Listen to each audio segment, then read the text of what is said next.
நம்ம சேனல் தொடர்ந்து அப்புறம் நீங்கள் வீடியோக்களை பார்க்க நினச்சிங்கன்னா இதுவும் நம்ம சேனலை சப்ஸ்கிரைப் பண்ணுங்க கீழே பெல் சிம்பல் இருக்கும் அதையும் கிளிக் பண்ணுங்க. சரி, வாங்க நம்ம வீடியோக்குள்ளே போகலாம். வணக்கம் நண்பர்களே, என் பெயர் விக்னேஸ்வரன். என்னுடைய வயது 25. நான் எங்கள் ஊரில் உள்ள பஜாரில் ஒரு சிறிய துணிக்கடையை வைத்துள்ளேன். ஒரு நாள் மதியம் கடையில் அமர்ந்திருந்தேன். அன்று முழுவதும் வாடிக்கையாளர்கள் என்று எவரும் வரவில்லை.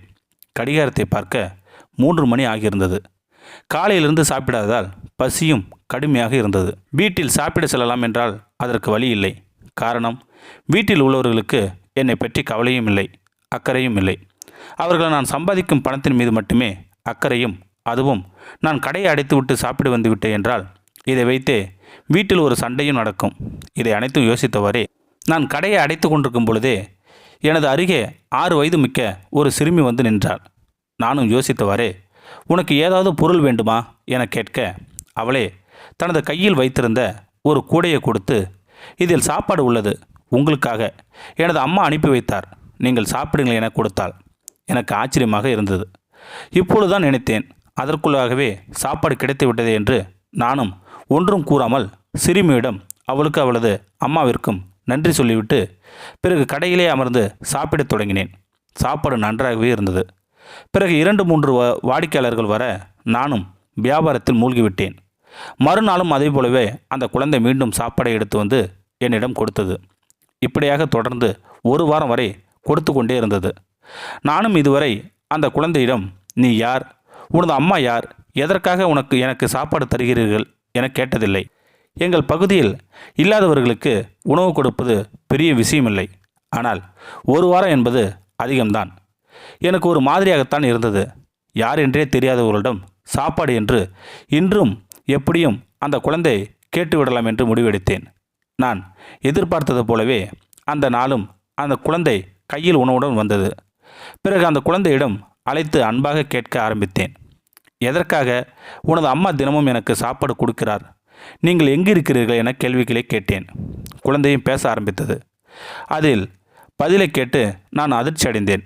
காரணம், அந்த குழந்தை என் அம்மா எனது அப்பாவிற்காக உணவை கொடுத்து அனுப்பினார், அதனால்தான் எடுத்து வந்தேன் என்றது. இதை கேட்ட எனக்கு வெட்கமாகி போனது. காரணம், இவ்வளவு நாள் அவளது அப்பாவிற்காக எடுத்து வந்த உணவை சாப்பிட்டு இருக்கிறேனே. குழந்தை தான் தெரியாமல் என்னிடம் வந்து கொடுத்து விட்டது. ஆனால் நான் ஒன்றும் குழந்தை இல்லை, எதை பற்றியும் யோசிக்காமல் சாப்பிட்டு விட்டேனே என்று என்ன செய்வதென்று புரியாமல் பிறகு குழந்தையிடம், பாப்பா, உனது அப்பா கடை எங்கு உள்ளது என்று சொன்னால் நானே உன்னை அழைத்து சென்று விட்டு விடுவேன் என்று. அதற்கு அந்த குழந்தை, எனது அப்பா கடை இங்கு இல்லை, நீங்கள் சாப்பிட்டால் மட்டும் போதும் என்று கூறிவிட்டு எனது பதிலை எதிர்பார்க்காமல் சென்றது அந்த குழந்தை. மறுநாளும் அதே போலவே உணவு எடுத்து வந்தது. இந்த முறை நான் தீர்மானித்து விட்டேன், குழந்தைக்கு எப்படியும் புரிய வைத்து விட வேண்டும் என்று.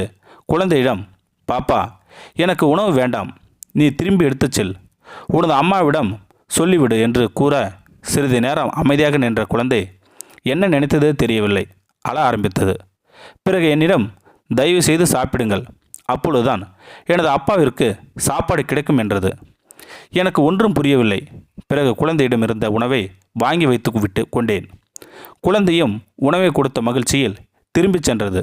நானும் சிறிது நேரம் யோசித்துவிட்டு கடையை மூடிவிட்டு குழந்தையை பின்தொடர்ந்து சென்றேன்.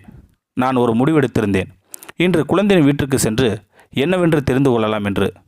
நான் நினைத்தது, ஒரு வேளை குழந்தைக்கு தெரியாமல் வேறு யாருக்கேனும் கொடுக்க வேண்டிய உணவை என்னிடம் வந்து கொடுத்துவிட்டு செல்கிறதோ என்று. சிறிது தூரத்திற்கு பிறகு குழந்தை ஒரு குடிசையின் வீட்டிற்கு சென்றது.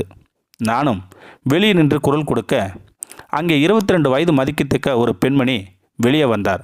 அவரும் என்னை பார்த்து சிறிதளவு புன்னகைத்தார். பிறகு நானும் அவரிடம், பாருங்கள், உங்கள் குழந்தை நீங்கள் வேறு யாருக்கோ அனுப்பிய உணவை சில நாட்களாக என்னிடம் கொடுத்து விட்டு செல்கிறது. நானும் அதை உண்டு விட்டேன், என்னை மன்னித்து விடுங்கள் என்று கூறினேன். இதை கேட்ட அவர் என் கண்களில் இருந்து சிறிதாக கண்ணீர் துளி எட்டி பார்த்தது. பிறகு என்னிடம், அவள் சரியாகத்தான் உங்களிடம் உணவை சேர்த்துள்ளார், நான் தான் உங்களிடம் உணவை கொடுக்க சொல்லி அனுப்பி வைத்தேன், நீங்கள் ஒன்றும் தவறாக நினைக்க வேண்டாம் என்றார். எனக்கு அது ஆச்சரியமாக இருந்தது.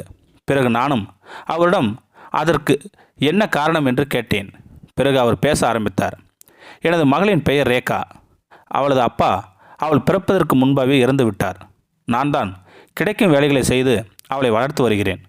அவள் ஒரு நாள் என்னிடம் நாம் இங்கே நிம்மதியாக சாப்பிட்டு கொண்டு இருக்கிறோம், ஆனால் நமது அப்பாவிற்கு யார் உணவு கொடுப்பார் என கேள்வி கேட்டாள். அதற்கு நான் பசியோடு இருப்பவர்களுக்கு நாம் உணவு கொடுத்தால் இறைவன் அவருக்கு உணவு கொடுப்பார் என்று கூறினேன். அதற்கு அவளும், அப்படி என்றால் நாம் பசியோடு இருப்பவர்களுக்கு உணவு கொடுக்கலாம், அப்பாவும் நிம்மதியாக சாப்பிடுவார் என்று கூறினாள். அவளை ஏமாற்ற எனக்கு மனம் வரவில்லை. அதனால்தான் உங்களுக்கு உணவு கொடுத்து அனுப்பினேன். நீங்கள் சில முறை பக்கத்தில் இருக்கும் உணவகத்தில் சாப்பிடுவதை கவனித்திருக்கிறேன். சில சமயம் எதுவும் சாப்பிடாமல் பசியோடு அமர்ந்திருப்பதை பார்த்திருக்கிறேன். அதனால்தான் உங்களுக்கு அனுப்பி வைத்தேன். நீங்கள் எதுவும் தவறாக நினைக்க வேண்டாம் என்றார். அவர் கூறியதை கேட்டு எனக்கு ஒரு மாதிரியாக போனது. இளம் வயதிலேயே விதவியான அவரின் கணவரை பாசத்தையும் நினைத்து, ஏதுமறியாத குழந்தையின் அப்பாவின் மேல் வைத்திருக்கும் பாசத்தை நினைத்து கவலை அடைந்தேன். அதற்கு மேலும் அவரிடம் கேள்விகள் கேட்க மனமில்லை. அவருக்கு நன்றி கூறி வந்துவிட்டேன். வீட்டிற்கு வந்ததும் அவர்களை பற்றிய சிந்தனையாகவே இருந்தது. அவரின் கணவர் குழந்தையின் மேல் இருக்கும் பாசம் என்னை யோசிக்க வைத்தது. ஒருவேளை அந்த குழந்தைக்கு கிடைத்த அம்மா போல் எனக்கும் கிடைத்திருந்தால் என் வாழ்க்கை எவ்வளவு நன்றாக இருந்திருக்கும் என்று யோசித்து கொண்டிருந்தேன். நான் சிறுவனாக இருக்கும் பொழுதே என்னை பெற்ற அம்மா இறந்து விட்டார். அவரின் முகம் கூட எனக்கு தெரியவில்லை. அதற்கு பிறகு எனது அப்பா இரண்டாம் தாரமாக ஒருவரை திருமணம் செய்து கொண்டார். ஆரம்பத்தில் அவர் என் மேல் பண்பாகத்தான் இருந்தார். சில வருடங்கள் கழித்து அவருக்கும் ஒரு பெண் குழந்தை பிறந்தது. அதன் பிறகு அவரின் சுபாவங்கள் மாறத் தொடங்கின. என்னை திட்டுவதும் அடிப்பதுமாக இருந்தார். என்னை பற்றி அப்பாவிடம் அடிக்கடி ஏதாவது கூறிக்கொண்டே இருப்பார். ஆனால் அப்பா மிகவும் நல்லவர். அவரும் எப்பொழுதும் என்னை அவர் கண்காணிப்பிலே வைத்துக்கொள்ள ஆசைப்பட்டார். என்னிடம் இப்பொழுது இருக்கும் இந்த துணிக்கடையும் எனது அப்பா ஆரம்பித்தது தான். எனது பள்ளி முடிந்ததும் அவருடன் சேர்ந்து தொழிலை பார்க்க தொடங்கினேன். இதுபோல் சில வருடங்கள் வரை சென்றது. ஒரு நாள் அப்பாவிற்கு அதிகப்படியான காய்ச்சல் ஏற்பட்டு படுத்த படுக்கையானார். அன்று படித்தவர்தான். இதுவரை எழுவே இல்லை. அப்பாவின் வைத்தியத்திற்கு எங்களின் சேமிப்பிலிருந்து பெரும் பகுதி செலவாகிவிட்டது. அப்பொழுது எனக்கு வயது 16 தான். அதன் பிறகு அது அனைத்தையும் நான் தான் பார்த்து கொள்ள கட்டாயத்திற்கு ஆளானேன். படிப்பை பாதிலே நிறுத்திவிட்டு முழுமையாக துணிக்கடையை கவனிக்க ஆரம்பித்தேன். இப்படியே வருடங்கள் கடந்தது. எனது தங்கை பக்கத்தில் நகரில் உள்ள கல்லூரியில் படித்து வருகிறாள். எப்பொழுதாவது விடுமுறை கிடைக்கும் பொழுது வீட்டிற்கு வருவாள். அப்படி வந்தாலும் என்னிடம் எதுவும் பேச கிடையாது. அப்படியே அவளின் அம்மாவின் குணத்தில் இருந்தாள். நானும் கிடைக்கும் வருமானத்தை அப்படியே என் வளர்ப்பு தாயிடம் கொடுத்து விடுவேன். ஆனாலும் அவருக்கு அது போதாது என சண்டையிடுவார். இரவு பகலாக உழைத்து விட்டு சென்றாலும் சரியான உணவு கூட சமைத்து வைத்திருக்க மாட்டார். அவருக்கு என்ன தேவையோ அதை சாப்பிட்டு விட்டு மிச்சம் மீதி இருப்பதை எனக்கு வைத்திருப்பார். நானும் அனைத்தையும் பொறுத்து கொண்டு இது நாள் வரைக்கும் பொறுமை காத்து வந்திருக்கிறேன். காரணம், எனது படுத்த படுக்கையான அப்பாவை அவர்தான் கவனித்து வருகிறார். அதுவரை எனக்கு சந்தோஷம்தான். என் அப்பா ஒரு சுமையாக நினைக்காமல் கவனித்து வருகிறார் என்று.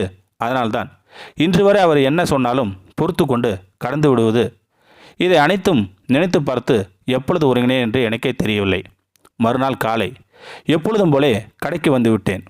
இன்று அந்த குழந்தை உணவு எடுத்து வரும் என்று எதிர்பார்த்தேன். ஆனால் ஏனோ தெரியவில்லை. குழந்தை காணவில்லை. நானும் ரோட்டில் வருவரை போவரை வேடிக்கை பார்த்திருக்க, அப்பொழுது அந்த குழந்தையை தோளில் தூக்கி கொண்டு அவரது அம்மா பதட்டத்துடன் வேகமாக நடந்து சென்றதை கவனித்தேன். எனக்கு பதட்டமாகிவிட்டது. ஏதாவது குழந்தைக்கு ஆகிவிட்டதோ என்று நானும் அவரின் பின்னால் சென்று என்னவென்று விசாரிக்க, அதற்கு அவர், குழந்தைக்கு கடுமையான காய்ச்சல் வந்துவிட்டது, அதனால் மயக்க அடைந்து விட்டாள், நான் மருத்துவமனைக்குத்தான் செல்கிறேன் என்றார். எனக்கு கவலையாக இருந்தது. குழந்தைக்கு ஏதாவது ஆகிவிடுமோ என்று. பிறகு நான் ஒரு ஆட்டோவை பிடித்து மூவரும் மருத்துவமனைக்கு சென்றோம். அங்கு செல்ல குழந்தைக்கு சிகிச்சை அளிக்கப்பட்டது. சிறிது நேரத்தில் குழந்தையும் கண் விழித்து பார்த்தது. அப்பொழுதுதான் எனக்கு நிம்மதியாக இருந்தது. பிறகு அவரை குழந்தையும் அதே ஆட்டோவில் அழைத்து அவரின் வீட்டில் விட்டுவிட்டு வந்தேன். அப்பொழுது அவர் என்னை டீ குடித்துட்டு செல்லும்படி வற்புறுத்தினார். நானும் அப்புறம் ஒரு நாள் பார்க்கலாம் என்று கூறிவிட்டு வந்துவிட்டேன். கடையில் வந்து பார்க்க பக்கத்து கடைக்காரர், உனது அம்மா வந்துவிட்டு போனார் என்று தகவல் தெரிவித்தார்.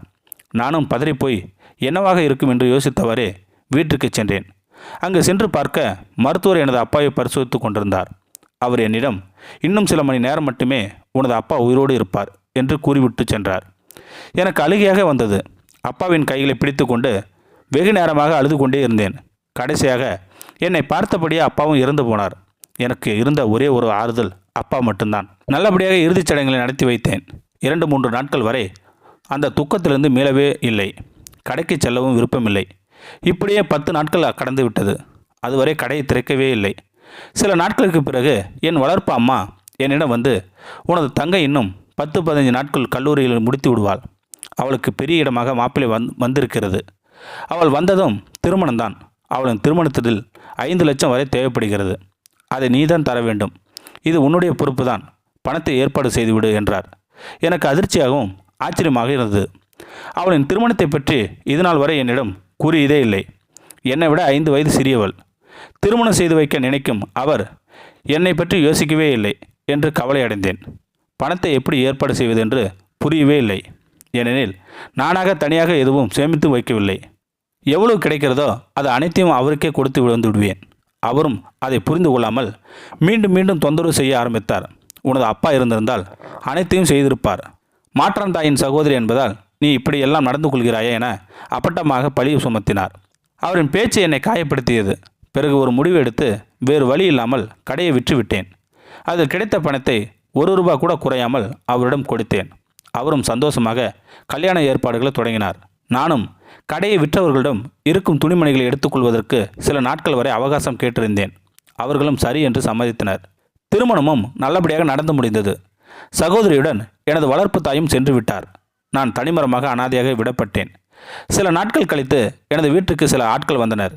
என்னவென்று விசாரித்ததும், உனது அம்மா இந்த வீட்டை எங்களுக்கு விற்றுவிட்டார். நீ உடனடியாக வீட்டை காலி செய்துவிடு என பத்திரத்தை காண்பித்தனர். அதை நானும் வாங்கி பார்த்தேன். எனது அப்பா இறப்பதற்கு முன்பே வீட்டை அவரின் பெயரில் மாட்டியிருப்பது தெரிய வந்தது. எனக்கு என்ன செய்வதென்று புரியாமல் வளர்ப்பு அம்மாவை தொடர்பு கொண்டு கேட்க, அவரோ, நீ ஆண் பிள்ளை, நீ எங்கிருந்தாலும் பிழைத்துக் கொள்ளலாம், நாங்கள் என்ன செய்வதென்று சாதாரணமாக கூறிவிட்டார். எனக்கு அதற்கு மேல் அவர்களிடம் பேச விருப்பமில்லை.